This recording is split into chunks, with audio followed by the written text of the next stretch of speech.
Finches का breeding season क्या होता है? क्या फिंचेस सर्दियों में ब्रीड करती हैं? क्या फिंचें गर्मियों में ब्रीड नहीं करती?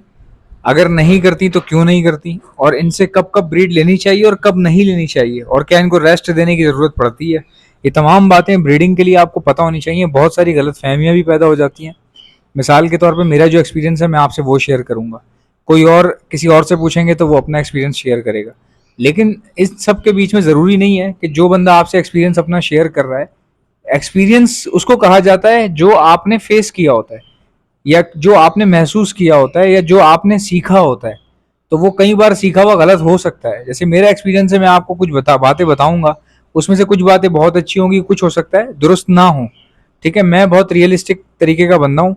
मैं जो भी बात करता हूँ मैं यही कहता हूँ कि भाई ये सेम बात आप दूसरे लोगों से भी पता कर लें। हर बंदा अपने पॉइंट ऑफ व्यू सामने रखता है। परिंदों की दुनिया, बल्कि पूरी दुनिया, परिंदों को भी छोड़ दें आप, दुनिया में जितनी भी चीज़ें हैं, जितनी भी नॉलेज है, वो सब की सब ना तो एक्यूरेट होती है और ना हर चीज़ परफेक्ट हो सकती है। ठीक है, ये बात बिल्कुल सच है। आप किसी भी डॉक्टर से भी पूछेंगे ना, जो हार्ट के सर्जन होते हैं ना, वो कहते हैं कि जी हमें सर्जरी भी करना आती है, सब कुछ है, लेकिन हर केस में कुछ नया ही पंगा आ जाता है और रोज कुछ ना कुछ सीखने को मिल रहा होता है, यानी कि हम रोज ही सीखते रहते हैं। तो इसी तरह हर चीज में खाली हार्ट के सर्जन जो है ना वो नहीं सीखते रोज, बाकी पूरी दुनिया सीख रही होती है। मैं कारोबार करता हूँ छोटा मोटा, रोज कुछ ना कुछ सीख रहा होता हूँ। अगर मैं ये समझ लूँ मुझे सब पता है, बस अब मुझे सीखने की जरूरत नहीं है, तो आप बताएं क्या मेरा काम चल सकता है? नहीं चल सकता, किसी का भी नहीं चल सकता इस तरीके से। तो चलिए कुछ बातों को मैं आपके सामने रखता हूँ। पहली बात, रिकॉर्डिंग करते करते लाइट चली गई अभी, इसलिए मेरी आवाज़ से आपको पता चल रहा होगा। अब काम कर रहे हैं, वॉइस ओवर हो रहा है और बीच में लाइट चली जाती है तो वॉइस चेंज हो जाती है ना, क्योंकि पंखा चल रहा होता है, अचानक बंद हो जाता है तो वॉइस में थोड़ा बहुत डिस्ट्रक्शन आ जाता है। अच्छा, मैं ये कह रहा था कि फिंचेस जो हैं वो गर्मियों में भी ब्रीड करती हैं और सर्दियों में भी करती हैं। ठीक है, मिसाल के तौर पे कुछ लोग कहते हैं जी एग्जीबिशन फिंचेस जो हैं वो सर्दियों ही में करती हैं। मैं पहले भी कई बार बता चुका हूँ, कई बार बता चुका हूँ कि परिंदे को कैसे पता चलता है कि उसका सीज़न है, आ गया है, अब उसको ब्रीड करनी है। परिंदे को कैसे पता चलता है कि सीज़न ख़त्म हो गया, अब ब्रीड रोक दो? भाई इस परिंदे को कुछ नहीं पता होता। बेसिकली टेम्परेचर की गेम होती है। गर्मी जब आ जाएगी तो परिंदा गर्मी महसूस करेगा तो ब्रीड रोक देगा या फीड नहीं करवाएगा बच्चों को। ठीक है, जब परिंदा देखेगा मौसम अच्छा है या उसको थोड़ा खुशी फील हो रही होगी, बर्ड को खुश रखना है किसी भी तरीके से, टेम्परेचर कंट्रोल रखें। और फिंच जो है, मेरे ख्याल से, जो मेरा ओपिनियन है, मैं कहता हूँ कि इनको रेस्ट देनी ही नहीं चाहिए। इनकी इतनी हाई एक्टिविटी है, इतनी हाई एक्टिविटी है, जब ये अंडों पर बैठ जाते हैं तो वही इनका रेस्ट होगा ना मेरे ख्याल से। तो भाई एक बर्ड है पूरा दिन फुदकता रहता है, पड़ंग पड़ंग चड़ंग पड़ंग पड़ंग पड़ंग, ऊपर नीचे आगे पीछे, तो उसका रेस्ट क्या होगा? उसका रेस्ट यही होगा ना कि वो अंडों पे जाके बैठ जाए। ठीक है, मेल बैठ जाए, कभी फीमेल बैठ जाए। अच्छा, फिंचेस में मेल और फीमेल दोनों बैठते हैं अंडों के ऊपर, कॉकटेल में भी ऐसा ही होता है। बजरी में ऐसा नहीं होता, बजरी में सिर्फ फीमेल बैठती है। बहुत सारे बर्ड्स ऐसे हैं जिनमें खाली फीमेल बैठती है, मेल नहीं बैठते। फिंचेस में मेल और फीमेल बराबर बराबर बैठते हैं, बिल्कुल। ज़्यादा फीमेल बैठती है ऑब्वियसली, हर बर्ड में ज़्यादा फीमेल ही बैठती है, मेल कम बैठते हैं, मतलब थोड़ी देर के लिए बैठते हैं। कॉकटेल में भी ऐसा ही होता है, जब फीमेल दाना खाने आती है तो मेल उस वक्त अंडों की रखवाली के लिए बैठ जाता है उनके ऊपर। फिंचेस में भी ऐसा ही है, फीमेल जब बाहर जाएगी तो उसकी जगह पे मेल उसको रिप्लेस करेगा अंडों पे बैठने के लिए, और कुछ देर के लिए बैठेगा, घंटे 2 घंटे तक। जैसे ही फीमेल बाहर से फ्रेश होकर नहा धो के वापस आएगी तो मेल निकल जाएगा। नहाने के लिए बाउल रखें अपने बर्ड्स में, चाहे वो फिंचेस हों या कोई भी हो, लव बर्ड हो, कुछ भी हो आपके पास, क्योंकि परिंदा जब तक नहाएगा नहीं तब तक उसकी हेल्थ अच्छी नहीं होगी, उस मेंटली जो है ना डिस्टर्ब रहेगा परिंदा। उन लोगों के परिंदे बहुत अच्छे रहते हैं, बहुत अच्छी ब्रीड करते हैं, जिनके परिंदे नहाते रहते हैं, जिनका टेम्परेचर अच्छा रहता है। अब आप गर्मियों में अगर किसी बर्ड को धूप में रख दें या सर्दियों में अगर आप छत पे रख के आ जाएं किसी को, तो ये तो एक लॉजिकल सी बात है ना, परिंदे को तकलीफ पहुंचेगी। ठंड में अगर आपने उसको नंगा छोड़ा हुआ है तो वो ठंड से ख़राब हो जाएगा। गर्मी में अगर आपने धूप के अंदर उसको नंगा छोड़ा हुआ है तो वो धूप से ख़राब हो जाएगा, गर्मी से ख़राब हो जाएगा। तो ये इतनी लॉजिकल चीज़ें तो किसी अंधे को भी पता होती हैं कि यार कोई जानवर मैंने रखा हुआ है या परिंदा रखा हुआ है, इसके लिए मुझे क्या क्या चीज़ें रिक्वायर्ड हैं या मैं क्या कर सकता हूँ इस बर्ड के लिए या परिंदे के लिए। तो वो उसका ख्याल रखता है, तो ब्रीड कभी भी आपके पास रुकती नहीं है। कॉकटेल पूरा पूरा साल ब्रीड करते हैं, उनका कोई सीज़न नहीं है भाई, कोई सीज़न नहीं है। और गर्मियों में ज़्यादा ब्रीड करते हैं, कितनी अजीब सी बात है, कॉकटेल गर्मी में ज़्यादा ब्रीड करता है। लेकिन टेम्परेचर का ख्याल नहीं करेंगे तो ब्रीड तो आती रहेगी लेकिन ज़ाया भी होती रहेगी।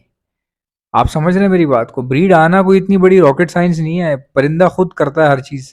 उसने बैठना खुद है अंडों पे, बच्चे भी खुद ही पालने हैं, देने भी खुद हैं, करना भी खुद है, खाना भी खुद है, खिलाना भी खुद है। आपको क्या करना है? आपको सिर्फ छोटे-छोटे काम करने हैं कि यार मेरा परिंदा जो है वो खराब ना हो। पंखा लगा दिया या शेड लगा दिया या फिर एसी लगा दिया, एग्जॉस्ट फैंस लगा दिए, पानी जो है फ्रेश वाटर रखा नहाने के लिए बर्ड्स के, बड़ा बाउल रख दिया, या फिर पानी जो है टाइम पे चेंज कर रहे हैं, खुराक ऐसी डाल रहे हैं जिससे बर्ड जो है वो खुश हो, वेजिटेबल्स का इस्तेमाल कर रहे हैं गर्मी के अंदर। मेरे पास माशाल्लाह मतलब सर्दियों में बहुत कम ब्रीड आई है, अभी गर्मियों में अचानक बहुत ज़्यादा ब्रीड आई है फिंचों की। मैंने कुछ पट्ठे निकाल कर अलग किए हैं सैडल बैग के बेचने के लिए। तो अब वो दिल ना बड़ा अजीब सा हो जाता है। बढ़ाना चाह रहा हूँ मैं कॉलोनी को, लेकिन जगह का इशू आ रहा है, फिर दो चार काम मेरे अटके हुए हैं, पैसों की ज़रूरत पड़ जाती है बंदे को। ज़ाहिर है जब बंदा बहुत सारे काम कर रहा हो तो पैसा भी रिक्वायर्ड होता है उन चीज़ों के लिए।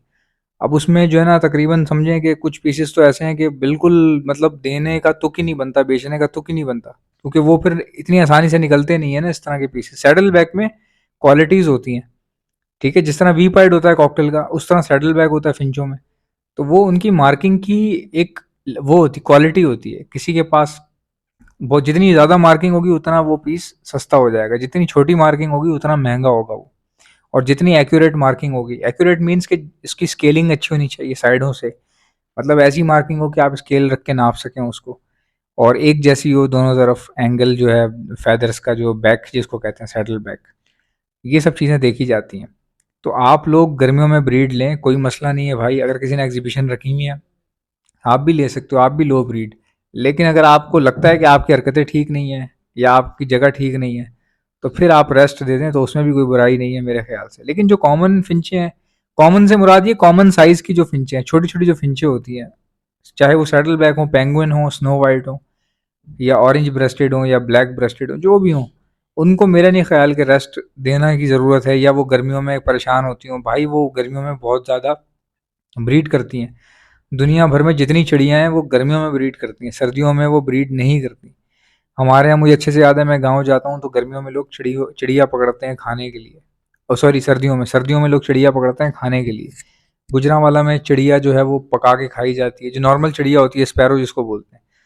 तो मैंने उनसे बोला गर्मियों में शिकार करते हैं सर्दियों में करते हैं? उन्होंने कहा सर्दियों में करते हैं, क्योंकि गर्मियों में इन्होंने ब्रीड की हुई होती है, तो जब माएँ या बाप अपने घोंसलों में लौटेंगे नहीं वापस, तो वो ज़ाहिर सी बात है बच्चे उनके मर जाएंगे। तो ये सब चीज़ें हैं, इसको समझ के अपने हिसाब से देखिए। मैंने अपनी पॉइंट ऑफ व्यू बता दिया आपको। अगर आप में से किसी को भी बर्ड्स के लिए ब्रीडिंग मल्टीविटामिन चाहिए तो आप ऑर्डर पर मुझसे मंगवा सकते हैं। ऑर्डर करने का तरीका मैं आपको बता रहा हूँ, पहले सुन लें मेरे पास क्या क्या चीज़ें हैं, ताकि आपको एक बार मंगवा लें और डिलीवरी चार्जेस भी एक बार देने पड़े। मेरे पास ब्रीडिंग मल्टीविटामिन है, और अंडों की फर्टिलिटी अच्छी करने के लिए, फीमेल का एग प्रोडक्शन बढ़ाने के लिए, फर्टिलिटी अच्छी करने के लिए और हैचेबिलिटी रेशो बढ़ाने के लिए calcium plus vitamin D liquid का इस्तेमाल होता है, दाने में मिला कर दिया जाता है। ये भी आपको हमारे पास से मिल जाएगा। मेरे पास प्रोटीन लिक्विड भी आता है, ये भी दाने में मिला के दिया जाता है, ये भी आपको हमारे पास से मिल जाएगा।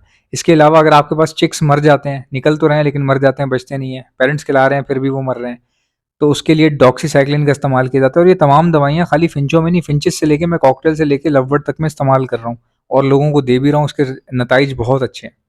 तो आप ये जो है वो डॉक्सीसाइक्लिन का इस्तेमाल करके अपने बच्चे बचा सकते हैं। इसके अलावा हमारे पास एंटी लाइसिस स्प्रे आता है, जो परिंदों के ऊपर मारा जाता है, ताकि परिंदों के अंदर की जितनी भी लाइसिस हैं वो मर जाएं, लेकिन परिंदे को कोई नुकसान ना पहुंचे। ये भी आपको हमारे पास से मिल जाएगा। हमारे पास सीड कंटेनर आते हैं जिसमें से दाना ज़ाया नहीं होता। फिंचों और बजीज के लिए ये बहुत सूटेबल है, लवबर्ड के लिए ये इतने सूटेबल नहीं है। जो मैंने लोगों का पॉइंट ऑफ व्यू सुना उसके हिसाब से मैं बता रहा हूँ। बजीज में और फिंचों में बेस्ट है, मैं खुद भी इस्तेमाल कर रहा हूँ। इवन मैं कॉकटेल्स में भी इस्तेमाल कर रहा हूँ, फिशर में भी कर चुका हूँ, सब जगह अच्छे चल रहे थे। लेकिन फिंचों में और बजीज में मैंने देखा कि बहुत कारगर हैं, बहुत ज़्यादा रिक्वायर्ड हैं ये। तो ये सीड कंटेनर भी आपको हमारे पास से मिल जाएंगे। इसके अलावा किसी का बर्ड बहुत ज़्यादा बीमार हो जाता है, इन्फेक्टेड हो जाता है, इन्फेक्शन आ जाता है, तो उसमें हार्ड एंटीबायोटिक देनी पड़ती है। जैसे हड्डी निकल जाए, सीप में आ जाए बर्ड, हार्ड एंटीबायोटिक भी आपको हमारे पास से मिल जाएगी। मैं दाना भी सप्लाई करता हूँ all over the Pakistan, Karachi. अब अगर आप मुझसे लाहौर मंगवा रहे हैं दाना, मैं कराची से भेज रहा हूँ, तो भाई 2 किलो नहीं भेज सकता मैं, कम से कम 20 किलो आपको मंगवाना पड़ेगा। फिर आपको डिलीवरी में बचत होगी, आपको वारे में आएगा, वरना इतनी दूर से 2-2, 3-3 किलो, 5 किलो मंगवाना बेकार है। कराची के लोग जितना मर्जी मंगवाएं, 5 किलो, 8 किलो, 20 किलो, 40 किलो, तो 350 रुपये डिलीवरी है। कुछ इलाकों की है जो बहुत दूर हैं, 450 या 400।